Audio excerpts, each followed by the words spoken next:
Je vous retrouve dans cette nouvelle formule de la rétrospective de la semaine pédocriminelle. Celle-ci s'enrichit et devient internationale, car pour mieux appréhender le phénomène, il ne faut pas se limiter aux frontières de la France, car hélas la pédocriminalité n'est pas un phénomène qui se limite à nos frontières, et voir comment la question est traitée dans les autres pays est très intéressant et en dit long sur ce qui se passe dans le nôtre. Dans cette nouvelle édition, je regroupe les articles dans des grandes rubriques ou des grands thèmes. Commençons par la rubrique « Les réseaux, fantasmes ou réalité ». Actu numéro 1, 3 novembre 2023, source pédocriminalité à travers le monde.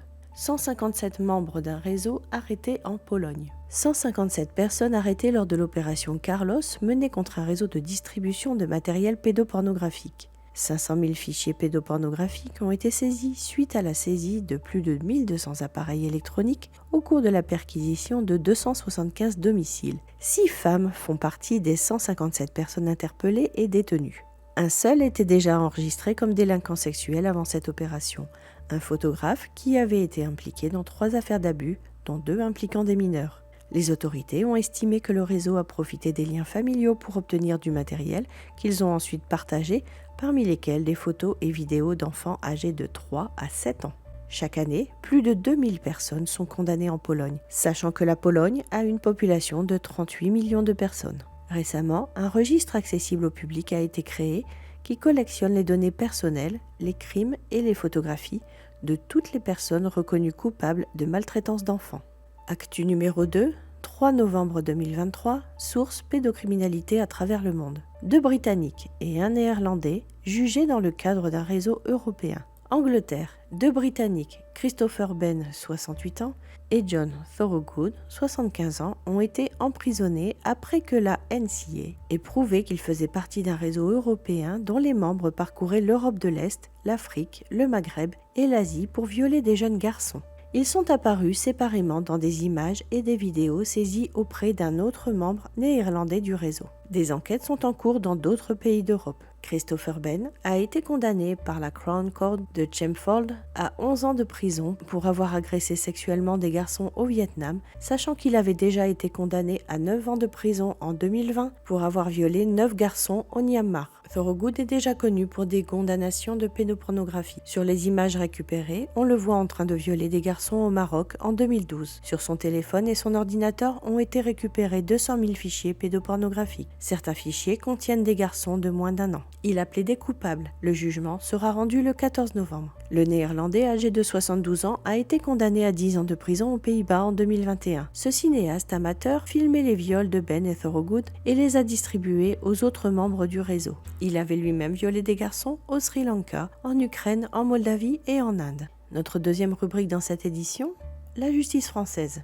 Actu numéro 3, 6 novembre 2023, source pédocriminalité à travers le monde. Du sursis requis contre l'entraîneur de foot junior jugé coupable de corruption de mineurs. L'homme de 31 ans est entraîneur de foot au club de la Chapelle-sur-Erdre depuis plusieurs années. En 2019-2020, il entraînait les U12, U13. Il leur proposait un programme individualisé pour améliorer leurs conditions physiques. Mais le programme de musculation a pris une toute autre tournure. L'entraîneur demande alors aux jeunes via des messages par téléphone s'ils se masturbent. Il veut connaître la taille de leur sexe et finit par demander des photos de leurs parties intimes. L'homme fond en larmes, s'excuse auprès des victimes à plusieurs reprises au cours de l'audience. Il en est à sa 4e thérapie en 3 ans et dit avoir beaucoup évolué. En janvier 2020, c'est la maman d'un des joueurs qui a alerté le club. Celui-ci s'est constitué partie civile et compte verser les 1 000 € d'indemnité à l'association Colosse au pied d'argile qui lutte contre les violences sexuelles dans le milieu sportif. Le ministère public requiert 2 ans de prison avec sursis probatoire. Il demande la poursuite des soins psychologiques et l'interdiction de travailler dans un club sportif en lien avec des mineurs. Le tribunal a mis sa décision en délibéré au 29 novembre. Actu numéro 4, 6 novembre 2023, source Actu juridique. Du sursis pour le retraité voyeuriste qui filmait des enfants nus dans les jardins publics. L'homme de 76 ans arrêté au parc de Tremblay à Champigny-sur-Marne se présente en comparution immédiate au tribunal de Créteil avec un argumentaire de défense bien singulier. Il est accusé de voyeurisme et de détention d'images pédopornographiques après que des témoins l'aient vu en train de prendre des photos d'un enfant dénudé que des femmes étaient en train de changer. Son matériel informatique saisi avait révélé un historique de recherche non équivoque et de nombreuses photos d'enfants en train d'uriner ou d'enfants dénudés dans des espaces publics.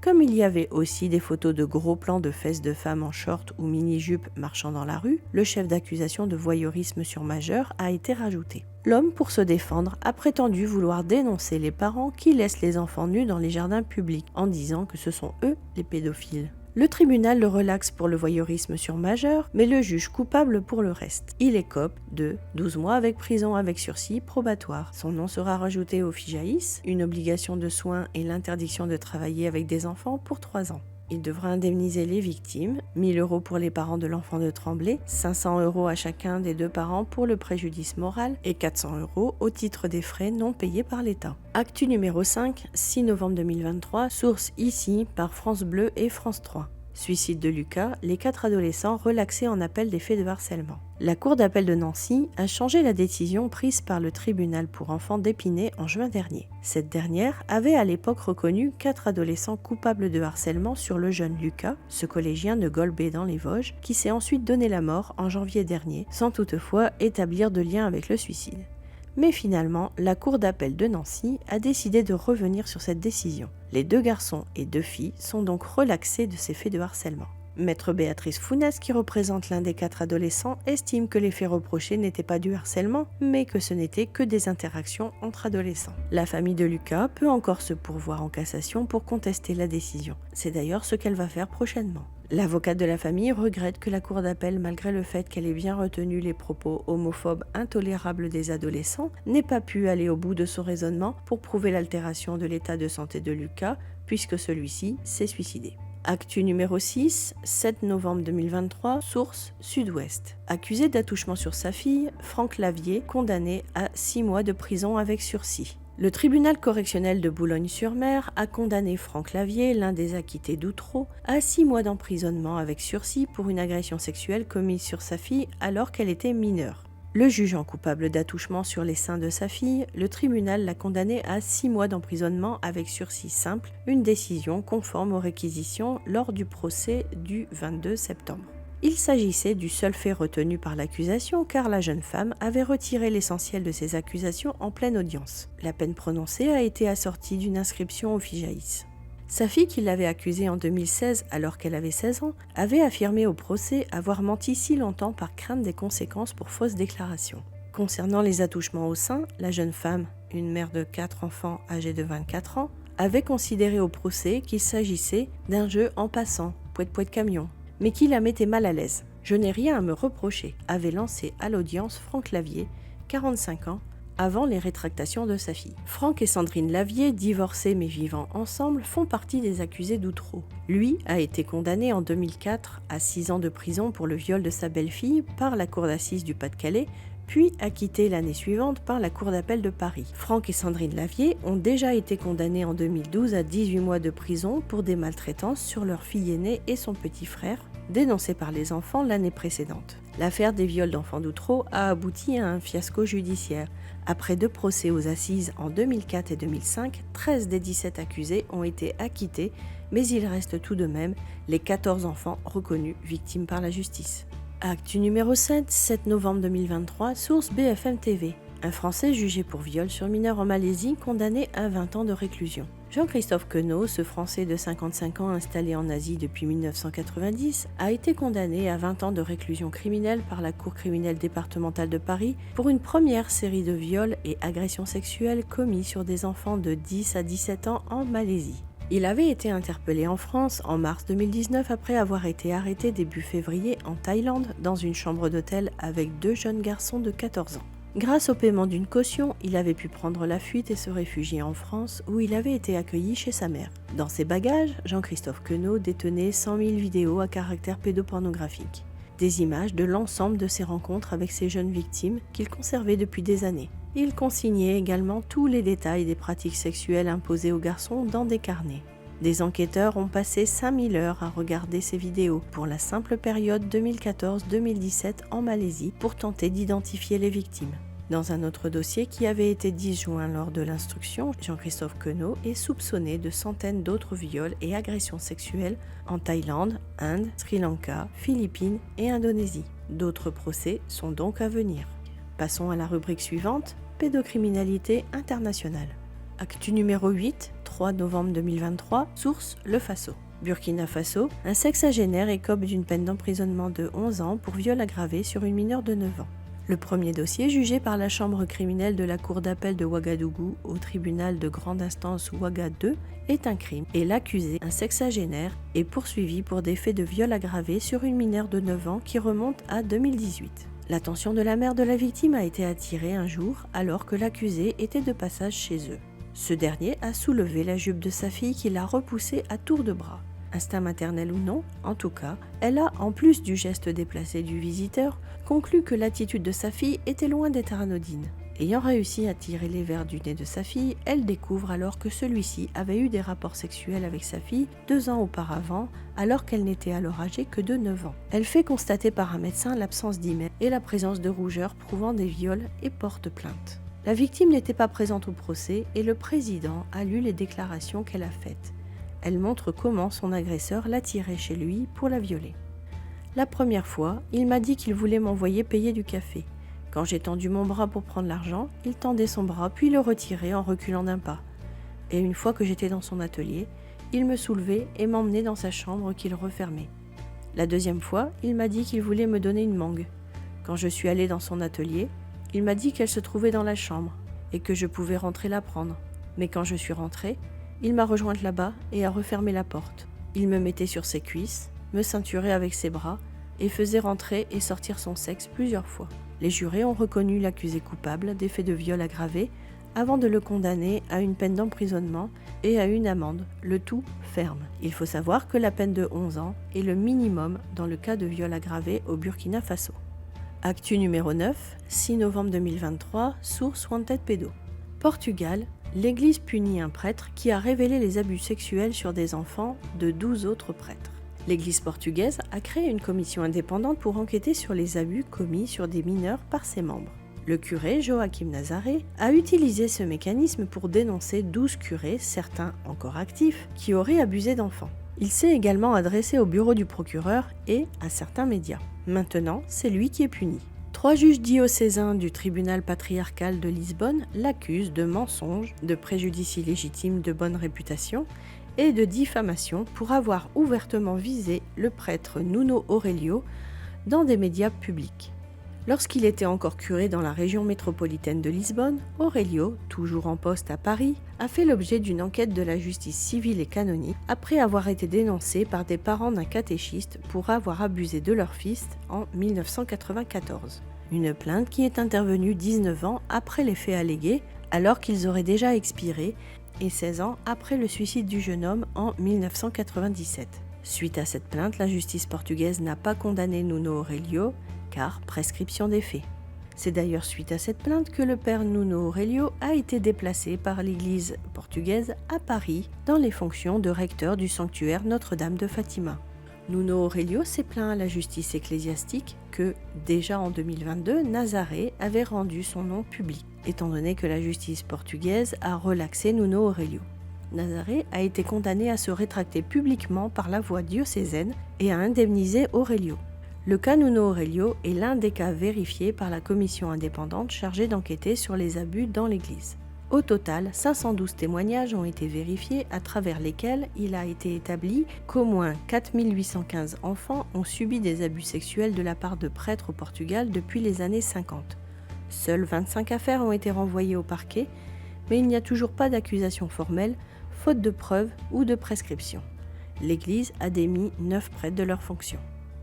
Et enfin, dernière rubrique de cette édition, le pédolobbying. Actu numéro 10, 6 novembre 2023, source Marie-Claire. Pour Jean-Paul Rouve, des gens en place qui sont dans le cercle de Matzneff ont entravé la promotion du film Le Consentement. L'acteur qui incarne Gabriel Matzneff dans Le Consentement, adaptation du récit de Vanessa Springora, s'est confié sur les difficultés rencontrées lors de la tournée promotionnelle en France auprès de certains médias. Pour Jean-Paul Rouve, des connaissances de l'écrivain pédocriminel auraient protégé ce dernier en refusant d'évoquer le projet ou d'interviewer les acteurs. Son récit Le Consentement, publié au 2e jour de l'année 2020, avait provoqué une onde de choc dans la société française. Dans les années 80, la future éditrice et écrivaine Vanessa Springora a été l'une des victimes de l'écrivain pédocriminel Gabriel Matzneff. Dans le film éponyme et glaçant de Vanessa Philo, adapté de son livre Coup de poing, et dévoilé dans les salles obscures le 11 octobre 2023, Kim Higelin y incarne la jeune fille et Jean-Paul Rouve, le prédateur qui a fait l'apologie de la pédocriminalité dans ses textes, mais pouvait à l'époque compter sur l'appui d'un milieu littéraire, mondain et complaisant au prétexte de son talent d'auteur. Une complaisance dont Gabriel Matzneff bénéficie encore selon le témoignage de Jean-Paul Rouve au micro de RTL ce 5 novembre. L'acteur de 56 ans raconte les difficultés rencontrées lors de la tournée promotionnelle du film de ville en ville. Je sais qu'il y a encore quelque chose autour de Matzneff. Je vous dis un truc qu'on n'a jamais dit. Quand on fait la promo du film, l'attaché de presse contacte les différents médias pour faire les émissions, les articles. Il y a des endroits où on n'a rien fait, parce qu'il y a encore des gens qui sont en place et qui sont dans le cercle plus ou moins proche de Matzneff et de toute cette bande, révèle-t-il en colère. Par amitié envers un pédocriminel, certains ont préféré ne pas évoquer le film et ne pas vous recevoir, vous ? Interroge le journaliste interloqué. Oui, voilà, répond l'interviewé, qui explique ne pas avoir de preuves tangibles de ce qu'il avance, mais ressentir comme un parfum. Ça ne sera jamais dit clairement, mais vous sentez qu'il y a un petit parfum, témoigne-t-il. Actu numéro 11, 7 novembre 2023, source pédocriminalité à travers le monde. Éducation sexuelle, des lobbies rêvent de légaliser la pédophilie. Une vidéo sur YouTube montrant un entretien d'Ariane Biléran et Régis Bruno sur la chaîne Epoch Times.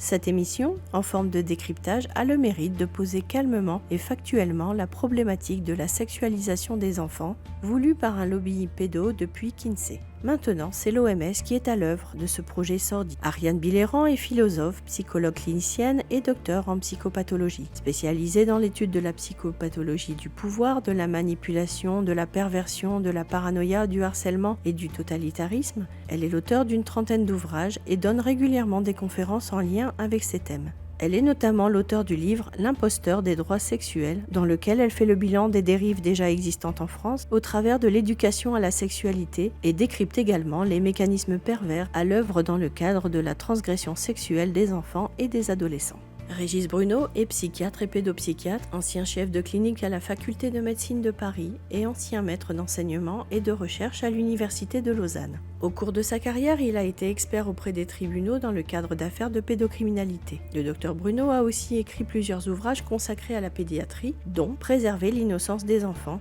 aux éditions du Bien commun. Lors de l'entretien, Ariane Biléran et Régis Bruno ont notamment analysé les standards pour l'éducation sexuelle en Europe, un document publié en 2010 à l'initiative de l'OMS qui vise à définir un cadre de référence pour les décideurs politiques, les autorités compétentes en matière d'éducation et de santé et les spécialistes. Présenté comme un plaidoyer pour l'instauration d'une éducation sexuelle holistique qui donne aux enfants et aux adolescents une information objective, scientifiquement correcte sur tous les aspects de la sexualité et qui parallèlement les aide à s'approprier les compétences nécessaires pour agir en fonction des connaissances acquises, les standards pour l'éducation sexuelle en Europe proposent une série de recommandations concernant les enseignements à dispenser aux enfants dès le plus jeune âge, notamment en milieu scolaire. Ils ont aussi analysé la Déclaration internationale des droits sexuels, publiée en 2009 par la Fédération internationale pour le planning familial, une ONG qui collabore notamment avec l'OMS ou l'UNICEF et qui figure parmi leurs références. Ils se sont aussi interrogés sur l'influence des travaux de l'Institut Kinsey sur les recommandations présentées par l'OMS en matière d'éducation à la sexualité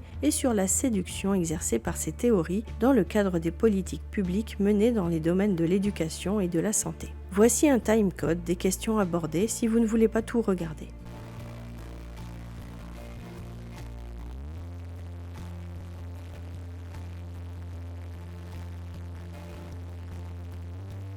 Je prévois d'ailleurs de faire prochainement une vidéo sur l'analyse de ces documents et de l'arrivée de l'éducation à la sexualité dans l'éducation nationale en France avec la circulaire numéro 2018-111 du 12 septembre 2019 du ministre Blanquer. Et voilà, j'espère que ce nouveau format vous a plu et on se retrouve dans 2 semaines pour le numéro 18.